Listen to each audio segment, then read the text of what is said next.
Hey, what's up guys? Welcome back to the channel. We're on our way back out to the track today with the new Honda 450. One of the best things about this bike is the power plant on it, and it has been for a couple years. It makes the most horsepower out of any bike in the class, and they've been making the power delivery better and better over the years, and I think this bike is definitely the best one. But of course, all that raw power does come with a price tag in the form of overheating issues. That's been the main issue for me with the Hondas over the past couple years. If you guys have been watching the channel for a while, you'll know that I had a 2019 Works Edition 450 last year, and it would just, I mean, literally after a 15-minute moto down here in Florida, half the radiator would be empty, which is of course not ideal, especially when you're trying to race pro nationals on it and you're down here in the Florida sand. It's just not a good mix. At first I thought maybe we had a bad head gasket, so we completely redid the whole top end, new head gasket and everything. That didn't fix it. It was just a complete headache trying to chase those issues last year, and I was worried that when we got this new bike it would be the same thing again.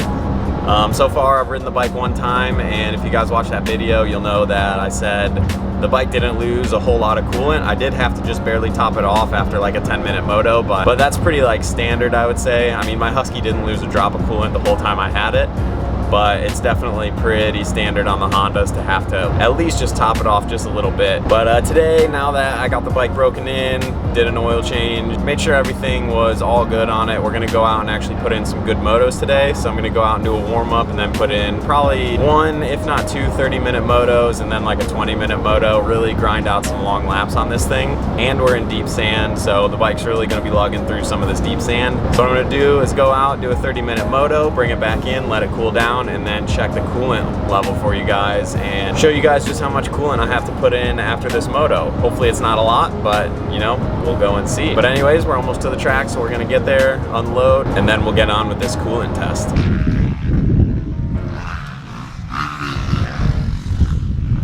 All right guys, so we're at the track now, just got unloaded. We're about to go out for a warm-up. Just make sure that the coolant's all topped off, so it is well above the fins, you guys can see in there. So you guys can see coolant's topped off. I'm gonna head out there and do maybe just like a 10-minute warm-up, and we'll check to see how much drained out of it in that time, and then we'll go out and do a 30-minute moto, do the same thing.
Alrighty, so warm-up is done. We're gonna head out there. I think they're splitting it up into groups, so I don't know if I'll get a true 30 minutes out there. It might be more like 20, but we'll go out there for the full time, and then we'll check back in, let you guys know.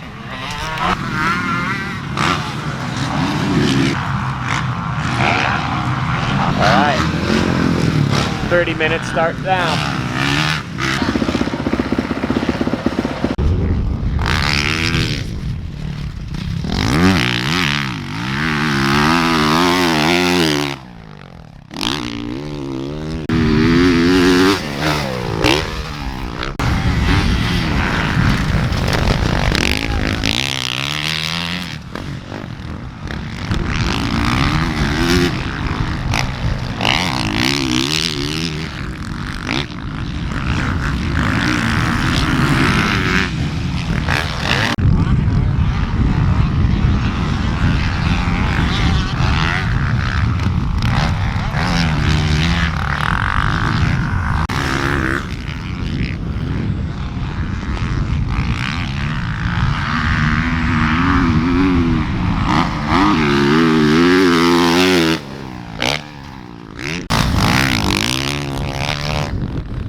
Alright guys, well unfortunately they did break it up into like 20-minute sessions I think, and we got out there a little bit late, so my watch said I only did 15 minutes.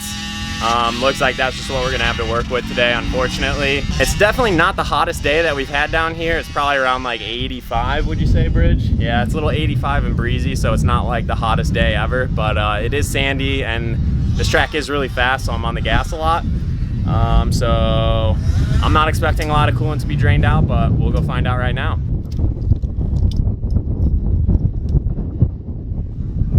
Look at that, she's holding coolant. That is great to see. I am very stoked on that. I don't know if you guys can see in there very well, but there's still coolant well above the fins, so really stoked on that. Like I said, we didn't get to do as long of sessions as I wanted to, and it's not as hot as it normally gets down here, so we'll definitely keep you guys updated on that and keep doing motos. But we'll go out for this other one, try and get out there for the full 20, and then we'll check back in after that moto and see if it's still holding.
I was like, we're going off the track now, boys.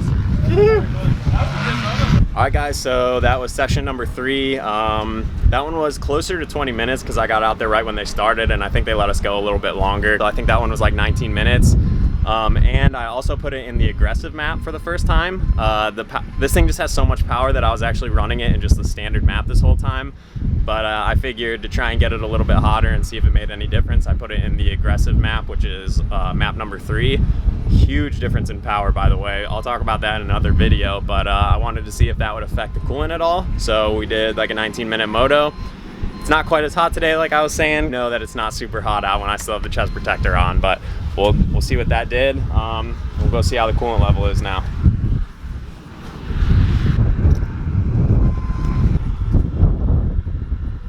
Heck yes, that makes me so happy because that was literally one of the 2 big reasons that I switched from Honda to Husky earlier this year, was the coolant problem and just having so many motor issues because of it. So I am so stoked to see that that's holding. I hope it continues to hold, so really stoked to see that.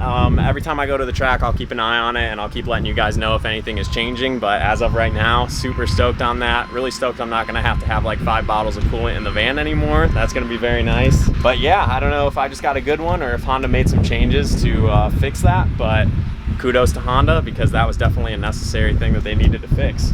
So also did a bunch of setup testing with the stock triple clamp, like I said before, moving the bars around and just lowering the forks and everything. So I'll talk about that in another video probably tomorrow because I just got a shipment of Works Chassis Lab titanium engine mounts yesterday. So big thank you to Michael Lindsay and Works Chassis Lab for hooking that up. So tomorrow we're going to do a video testing those out, and I'll go over all the changes that I made to the front end of this thing. It really helped it out, got rid of a lot of the front end twitch and just made it a lot roomier for me. You guys can probably tell I look like I fit the bike a lot better. and I was way more comfortable like standing up and everything. So really stoked with how the bike's coming together. I'm really happy that the coolant is holding. But anyways, guys, I guess that's gonna do it for us. Thank you, Bridget, for filming. You've been awesome. Yeah, throw up the peace sign. And we'll catch you in the next one. Later.